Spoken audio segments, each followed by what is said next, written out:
നമ്മളെ സുന്നിയായ ബഹുമാനപ്പെട്ട പണ്ഡിതന്മാരുടെ നേതാവായ ഉമർ ഫൈസി മുക്കം അയാൾ ഒരു വിഷയം പറഞ്ഞു. അതിന്റെ പേരിൽ ഷാഫി ചാരി എന്ന് പറഞ്ഞ ആള് അദ്ദേഹത്തിന്റെ എതിരെ ചില പ്രസ്താവനയിൽ വന്നിട്ടുണ്ട്. അപ്പൊ ആദ്യം നമുക്ക് ഉമർ ഫൈസി പറഞ്ഞത് കേൾക്കാം. ബാപ്പയ്ക്ക് തങ്ങളുടെയും പൂക്കോയ തങ്ങളുടെയും മുഹമ്മദ് അലി ശിഹാബ് തങ്ങളുടെയും ഹൈദർ അലി ശിഹാബ് തങ്ങളുടെയും പൈതൃകവും പാരമ്പര്യവും പറഞ്ഞുകൊണ്ട് സമസ്തയെ പഠിപ്പിക്കണ്ട. ആ പാരമ്പര്യം തന്നെയാണ് സമസ്തയുടെ പാരമ്പര്യം. ബഹുമാനപ്പെട്ട ഈ ഉമർ ഫൈസിക്ക് ദീർഘായുസും ആഫിയത്തും പഠിച്ചു കൊടുക്കട്ടെ. കാരണം സംസ്ഥയിൽ ഇത്രത്തോളം തുറന്ന് പറയുന്ന ഒരു പണ്ഡിതം ഉണ്ടായല്ലോ. ഉമർ ഫൈസി പറഞ്ഞ കാര്യത്തിൽ എന്താണ് തെറ്റ്?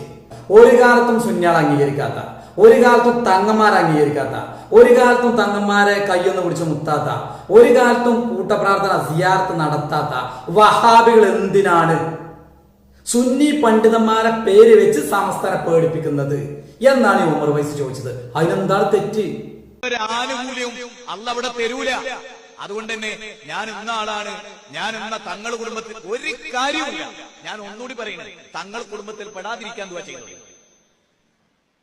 അതിൽ പെട്ടാ താടി ഉണ്ടാവില്ല, മീശ ഉണ്ടാവില്ല, സുന്നത്തും ഉണ്ടാവില്ല, ഒന്നും ഉണ്ടാവില്ല, തൊപ്പി മാത്രം ഉണ്ടാവും, വേറെ ഒന്നും ഉണ്ടാവില്ല. ഏത് തങ്ങൾക്കാ താടിയുള്ളത്?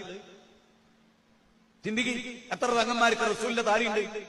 ഹാറൂൻ അലൈഹി ഇസ്ലാമിന്റെ താടി പൊക്കിൾ കൊടി വരെയായിരുന്നു. എത്ര തങ്ങന്മാർക്കുണ്ട് ഇവിടെ? ഇബ്രാഹിം നബിനേക്കാൾ വലിയ തങ്ങളുണ്ടോ? ആ ഇബ്രാഹിം നബിന്റെ ബാപ്പയാ നരകത്തിൽ.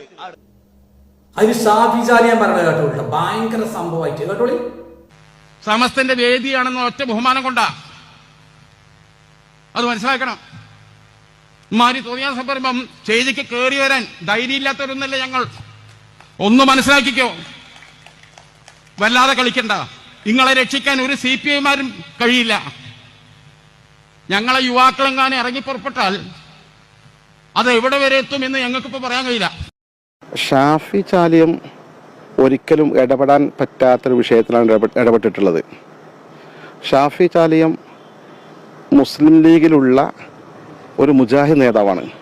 ഈ ചാലിയത്തിന്റെ പ്രസ്താവന കണ്ടുകണേ ഞാൻ എന്ത് ചെയ്തു, ഇവിടെ ഉള്ള ചില ഷജറിന്റെ കുട്ടികളുണ്ട്, ഷജറ എന്ന് പറഞ്ഞ ഒരു വിഭാഗത്തിന് മാറ്റി നിർത്തിയിരുന്നു. ഓരോന്ന് പോയി സംസാരിച്ചു, എന്താണ് ചെയ്യുക, എന്താണ് ഈ വിഷയം എന്ന് ചോദിച്ചു. അപ്പൊ അവര് പറഞ്ഞ എന്താണെന്നറിയോ? ബഹുമാനപ്പെട്ട സമസ്തന്റെ ആർജവമുള്ള പണ്ഡിതൻ ബഹുമാനപ്പെട്ട ഉമർ ഫൈസി എന്ന് പറയുന്ന വ്യക്തി ഏതെങ്കിലും സ്റ്റേജിൽ കയറിയിട്ട് തടുക്കാൻ ഉസ്തറിൽ ആൺകുട്ടികളുണ്ടെങ്കിൽ ഒന്ന് തടുക്കട്ടെ എന്ന ഷജറിന്റെ കുട്ടികൾ പറഞ്ഞത്. എന്തിനാന്നറിയോ? ഇവിടുത്തെ പണ്ഡിതന്മാർക്ക് ഇവിടുത്തെ സുന്യാക്കും ജീവിക്കണം. അത് ഇവിടുത്തെ ഇൽമ് പറഞ്ഞ്, ഇവിടുത്തെ സുന്യാളെ കാര്യങ്ങൾ പറഞ്ഞ്, ഇവിടുത്തെ സുന്യാളെ മുന്നിൽ വന്ന ആശയം പറഞ്ഞ് അങ്ങനെ തന്നെ ജീവിക്കും. പച്ച സാധു ഒരു തങ്ങളെ പച്ചക്ക് തെറി വിളിച്ചു. ഈ ഷാഫി ഒന്നില്ലായിനോ? ഷാഫി പെട്ടെന്ന് ഉണ്ടായതാ. ഷാഫിക്ക് 3 വയസ്സായിട്ടുള്ളൂ. എവിടെയാണ് ഷാഫി ഉണ്ടായിന്?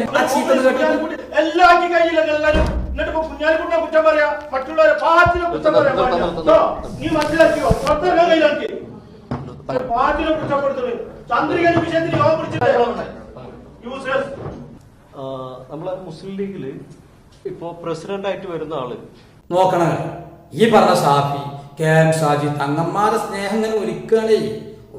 എന്താന്നറിയോ ഈ സ്നേഹം ഇങ്ങനെ ഒരുക്കുക? നമ്മളെ ബഹുമാനപ്പെട്ട കേരളത്തിന്റെ അഭിമാനാണ്. ബഹുമാനപ്പെട്ട സയ്യിദായ വലിയ തങ്ങൾ പാണക്കാട്, ആ തങ്ങളെ കബറ് ഇതുവരെയായിട്ട് ഈ ഷാഫി ചാലിയം പറഞ്ഞ ആളൊന്ന് സിയാർത്ത് ചെയ്യാൻ പോയിക്കണം. ധൈര്യം ഉണ്ടോ സിയാർത്ത് ചെയ്യാൻ? ഈ പറഞ്ഞ പാണക്കാടിലെ തങ്ങന്മാരെ കൈയൊന്ന് പിടിച്ച് മുഷാവറ ചെയ്ത് ഒരു മുത്തം കൊടുക്കാൻ ധൈര്യം ഉണ്ടോ? 1989 കാന്തപുരസ്താദ് ഇറങ്ങി പോന്നപ്പോ നിങ്ങൾ ഇതേ പണിയല്ല കാട്ടി, ഇതിലും വലിയ പണി കാട്ടി. അയാളെ എവിടെല്ലാം ആക്രമിക്കാൻ പറ്റും ആവട്ടെ മുഴുവൻ ആക്രമിച്ചു. പാവപ്പെട്ട കൊണ്ടൂർസ്ഥാന് 2 കുട്ടികളാണ് ഇല്ലാതാക്കിയത്. ഇപ്പോഴും ഉള്ള പരിപാടി തന്നെ. ഇപ്പോഴും പറയുന്നത് എന്താണെന്ന് വെച്ചാൽ പാവപ്പെട്ട ഈ ഉമർ ഫൈസി പോലത്തെ പണ്ഡിതന്മാർ എന്തെങ്കിലും പറഞ്ഞാൽ അപ്പൊ നിങ്ങൾക്ക് മുടി നീച്ചാൻ ഒരു തങ്ങളെ ആ മട്ടം തെറി വിളിച്ചിട്ട് അതിനെതിരെ ഉണ്ടായിട്ടില്ല. ഈ ഷജറ എന്ന് പറഞ്ഞ സുന്നിയിൽ ഒരു വിഭാഗത്തിനെ മാറ്റി നിർത്തിയിരുന്നപ്പോ ഷജറ സഖാക്കളായി. എന്തെങ്കിലും പ്രശ്നം ഉണ്ടായി അപ്പ സഖാക്കളെ മേത്ത് കേട്ട് അങ്ങനെ കുറച്ച് വളവന്മാരുണ്ട്. അപ്പൊ സഖാവായി. റസൂലുള്ളാഹിക്ക് 40-ാമത്തെ വയസ്സിൽ നുബുവത്തിട്ട്, എന്നാ ഇവർക്ക് അപ്പഴൊന്നല്ല. ഇവിടെയുള്ള മുസ്ലിം ലീഗിന് നുബുവത്തിട്ട് 20-ാമത്തെ വയസ്സ് കിട്ടി. മുസ്ലിം ലീഗ് ഇവിടെ ഉണ്ടാക്കിയത് വഹാബികളാണ്. വഹാബികളുടെ ലക്ഷ്യം നേടാനാണ്.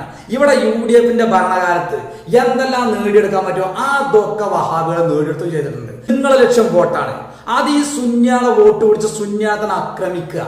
അതാണ് നിങ്ങളെ പരിപാടി.